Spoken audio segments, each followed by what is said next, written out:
গুরুত্বপূর্ণ সামুদ্রিক পথ হরমুজ প্রণালীর কাছে ইরানের ১৬টি মাইন বসানো নৌযান ধ্বংসের দাবি করেছে যুক্তরাষ্ট্র। এদিকে অব্যাহত আছে তেল আবিব তেহরান পাল্টা হামলা। ইসরায়েলের আঘাত হানছে ইরানের গুচ্ছ বোমা। লেবানন আর তেহরানে ক্ষেপণাস্ত্র ছুড়ে বদলা নিচ্ছে তেল আবিব। হামলায় ৪ ইরানি কূটনীতিক নিহত হয়েছেন। অন্যদিকে প্রেসিডেন্ট ডোনাল্ড ট্রাম্পকে ইরান যুদ্ধ থেকে দ্রুত বেরিয়ে আসার পরামর্শ দিচ্ছেন তার উপদেষ্টারা।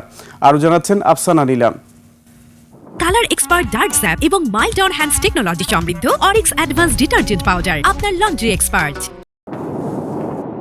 পারস্য উপসাগর ও ওমান উপসাগরের মধ্যবর্তী গুরুত্বপূর্ণ সামুদ্রিক পথ হরমুজ প্রণালীতে মাইন বসালে ইরানকে কঠোর পরিণতির মুখোমুখি হতে হবে, এমন হুঁশিয়ারি দেওয়ার অল্প সময় পরই হামলা হল ইরানের নৌযানে।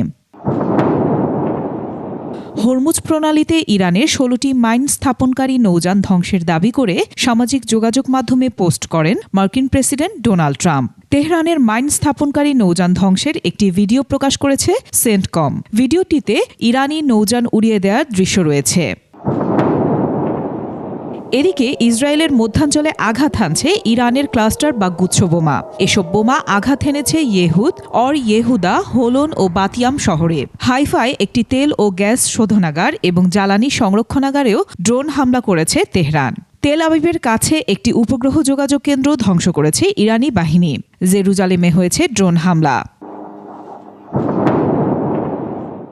পাশাপাশি থেমে নেই মধ্যপ্রাচ্যের মার্কিন ঘাঁটিতে ইরানের হামলা।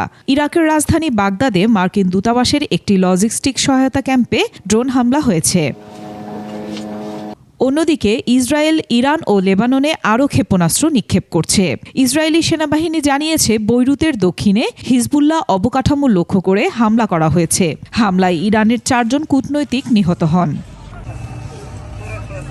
আর এখনও পর্যন্ত প্রকাশ্যে না আসলেও আয়াতুল্লাহ আলী খামেনির শাসন ব্যবস্থাকে উৎখাত করার আহ্বান জানিয়ে ইরানের জনগণের প্রতি এক্সে পোস্ট দিয়েছেন ইসরায়েলের প্রধানমন্ত্রী বেনিয়ামিন নেতানিয়াহু।